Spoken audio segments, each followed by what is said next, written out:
Olá, turma do quinto período de Psicologia! Boas-vindas a esse nosso guia prático sobre as metodologias de observação. É bom demais ter todo mundo aqui para a gente estruturar esse conhecimento juntos. Com certeza, é fantástico estarmos juntos nessa jornada. Hoje a gente vai mergulhar de cabeça na psicologia do cotidiano. O nosso objetivo aqui é desvendar passo a passo como construir um relatório acadêmico super sólido sobre aquelas nossas interações de todo dia. E para começar, logo de cara surge aquela dúvida bem comum. Por que estudar coisas tão simples, banais e que parecem até meio óbvias? Pois é, pegar um metrô, esperar numa fila de mercado ou só caminhar por uma calçada lotada são coisas que a gente faz praticamente no piloto automático, né? Mas é exatamente aí, nesse momento do fazer sem pensar, que a vida social concreta de fato acontece. O cotidiano, na verdade, não tem absolutamente nada de simples. Ele é fascinante. Pensa só nos espaços coletivos que a gente cruza todos os dias. O transporte público lotado na hora do rush, aquelas filas de banco intermináveis, salas de espera num silêncio absoluto, os corredores da própria universidade ou as praças. O mais legal é notar que esses espaços estão abarrotados de rituais que a gente simplesmente não percebe. Eles revelam normas super implícitas e hábitos coletivos que moldam o comportamento humano de um jeito muito profundo. E o mais louco, sem que absolutamente ninguém precise dizer uma única palavra em voz alta. Então, para organizar essa nossa conversa de hoje, a gente montou um roteiro bem direto. Vamos passar pela psicologia do cotidiano, entender o que é o fenômeno e praticar o estranhamento. Depois, vamos cobrir 4 distinções que são fundamentais, falar sobre o papel do observador e fechar tudo com uma síntese super prática. Exato, é um caminho super lógico. Ele foi desenhado para levar a mente desde aquela observação simples na rua até o rigor metodológico que a academia exige da gente. Então, bora para o nosso primeiro tópico, a psicologia do cotidiano. O grande pulo do gato nessa etapa inicial é a mudança de postura. A exigência principal aqui é sair daquela posição confortável de quem apenas vivencia passivamente o dia a dia e pular para a posição superativa de quem observa e questiona tudo isso. Vamos pegar um exemplo bem concreto para visualizar. Imagina que uma pessoa entra no vagão do metrô e no mesmo segundo já desvia o olhar das outras pessoas, focando no chão ou na tela do celular. Essa pessoa não está olhando para o lado de forma aleatória. Na verdade, ela está executando uma norma social muito bem aprendida sobre como agir perto de estranhos. Perfeito. E isso ilustra muito bem a nossa primeira grande síntese de hoje. O banal revela normas implícitas e mostra como a sociedade se organiza. Observar ativamente essas regras não escritas é o verdadeiro coração da psicologia do cotidiano. Com essa base bem firme, a gente já pode ir para o segundo ponto. A gente precisa ter muita clareza do que estamos buscando quando vamos a campo observar algo. Afinal de contas, o que é um fenômeno? Exatamente. Porque para que a pesquisa acadêmica tenha validade e seja rigorosa, a gente precisa de uma precisão cirúrgica sobre o que vai ser registrado lá no relatório. O nosso olhar tem que ser treinado para isso. E antes de ir para a teoria pesada, vamos olhar uma comparação clássica que dá nó na cabeça de muita gente. De um lado, a gente tem a frase passageiros olham para o celular durante todo o trajeto. Do outro, temos as pessoas estão fugindo do contato social. A diferença grita, não é? A primeira frase é um retrato fiel do que os olhos realmente estão vendo, de um jeito bem frio e objetivo. Já a segunda é pura suposição, é um palpite sobre o estado interno e psicológico das pessoas. E aqui vai a regra de ouro da observação. A gente precisa primeiro mostrar o que acontece fisicamente, para só muito depois tentar explicar as motivações por trás daquilo. Agora sim, com esse exemplo na cabeça, a definição fica super tranquila de entender. O fenômeno é aquilo que aparece na realidade que estamos observando.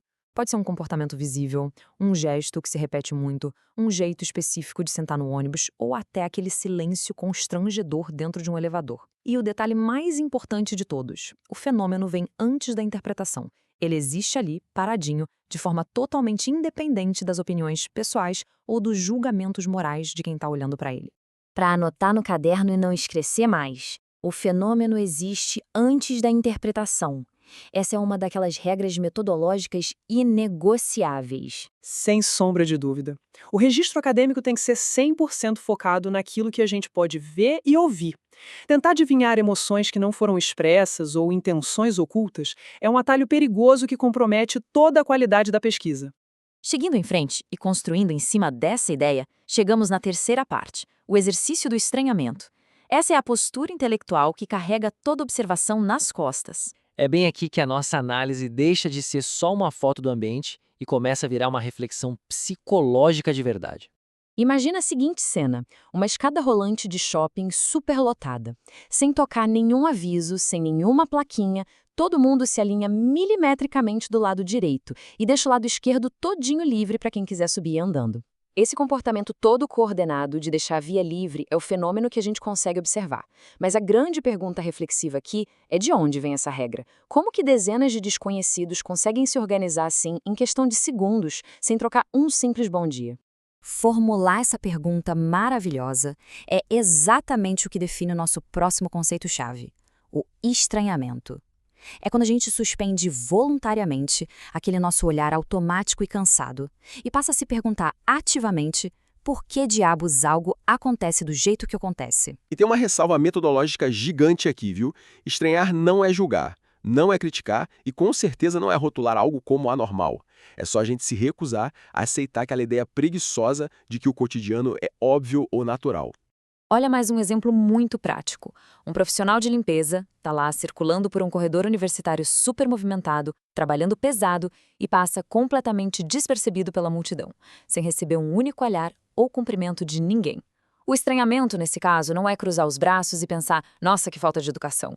O verdadeiro estranhamento é a gente se questionar o que é que torna certas funções tão invisíveis no nosso dia a dia. O que é que essa invisibilidade grita sobre as nossas hierarquias sociais que ninguém fala em voz alta? Isso amarra de um jeito brilhante a síntese dessa parte. O estranhamento é sobre fazer perguntas reflexivas, não sobre julgar. O julgamento moral, na real, acaba com a investigação logo no começo. Mas a pergunta reflexiva escancara as portas para a gente entender a sociedade e a psicologia. É uma notação que não pode faltar para quem está indo a campo. E assim a gente desembarca na quarta parte, as 4 distinções fundamentais. Entender onde termina um conceito e começa o outro é a chave de ouro para não escorregar na hora de escrever o relatório final. Pois é, o que a gente mais vê é aquele olhar super atento no campo que acaba se perdendo todo na hora de passar para o papel, justamente porque os conceitos dão um nó na cabeça do estudante. Mas vamos descomplicar isso agora com 4 passos lógicos. A descrição é aquele registro puro, frio e factual do que foi visto e ouvido. O fenômeno é o padrão que salta aos olhos dentro dessa descrição toda. Por exemplo, a ausência completa de conversas entre os passageiros de um ônibus. E onde o bicho pega mesmo é na inferência. É quando a gente inventa uma causa invisível, tipo dizer que as pessoas não conversavam porque são excessivamente individualistas ou estão morrendo de medo da criminalidade. Percebe como isso joga a objetividade no lixo? Já o estranhamento, como a gente acabou de ver, é o passo final de levantar aquela pergunta reflexiva e curiosa sobre o padrão que a gente estruturou. A lição principal dessa estrutura toda é muito simples, mas tem um poder enorme. Descreva exatamente o que o olho viu e guarde as inferências para bem depois. O método acadêmico pede, ou melhor, exige essa separação estrutural. Qualquer dedução ou hipótese só vai ter lugar lá na fase de análise teórica final. E mesmo assim, ela tem que ser construída com muita, mas muita cautela e bons argumentos. Isso leva a gente direto para a parte 5, o observador no campo. Até agora, nossa lente estava toda virada para o ambiente lá fora. Mas agora a gente vai virar a câmera para quem está conduzindo a pesquisa. É um lembrete super necessário de que quem observa não é uma entidade invisível flutuando por aí. É uma pessoa de carne e osso que respira, ocupa espaço e atua dentro da própria cena que está analisando. Quando a gente pisa no campo para observar, a gente leva uma mochila pesada, cheia de bagagem pessoal e cultural. Então é muito importante parar e se fazer algumas perguntas internas. Quais expectativas eu já trouxe de casa? Quais julgamentos morais passaram pela minha cabeça enquanto eu olhava para essas pessoas? Será que o fato de eu estar ali parado com um caderninho na mão mudou a dinâmica ou a espontaneidade da galera? E olha, reconhecer essas coisas não invalida a pesquisa, de jeito nenhum. Muito pelo contrário. Ter essa clareza absurda sobre os nossos próprios vieses deixa o trabalho incrivelmente mais honesto, profundo e muito mais maduro para o padrão da universidade.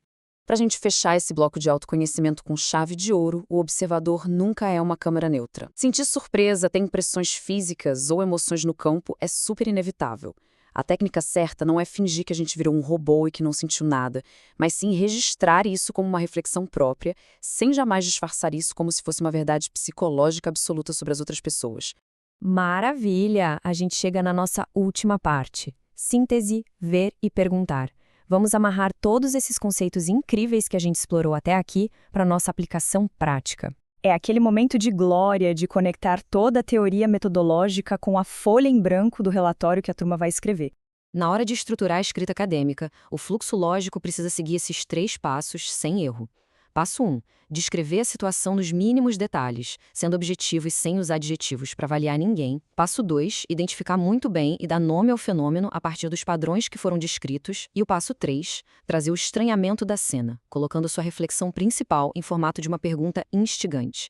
É uma construção passo a passo que fica muito elegante e garante que o texto vai ter clareza, ritmo e profundidade. E para coroar essa nossa metodologia toda, a gente traz uma reflexão muito forte do sociólogo Norbert Elias, que diz assim: a tarefa do observador não é explicar o mundo, mas aprender a vê-lo com novos olhos. Nossa, essa frase é um soco, né? Ela captura direitinho a essência desse distanciamento. Ninguém está exigindo que seu relatório traga todas as respostas do universo social ou da mente humana. O que se espera é aquela técnica bem afiada e a coragem, a curiosidade de não aceitar a realidade como algo pronto e sem graça. E para encerrar o nosso guia de hoje, a gente deixa aqui uma provocação. Qual fenômeno corriqueiro vai despertar uma pergunta reflexiva nova logo no próximo trajeto de ônibus, na fila da padaria ou na escada rolante amanhã cedo? O Laboratório de Observação Social está com as portas escancaradas o tempo todo, ali na rua de baixo ou no corredor do lado. A gente espera que toda essa estrutura deixe a prática da pesquisa muito mais empolgante e recompensadora. Um abraço enorme a toda a turma e ótimas observações pela frente.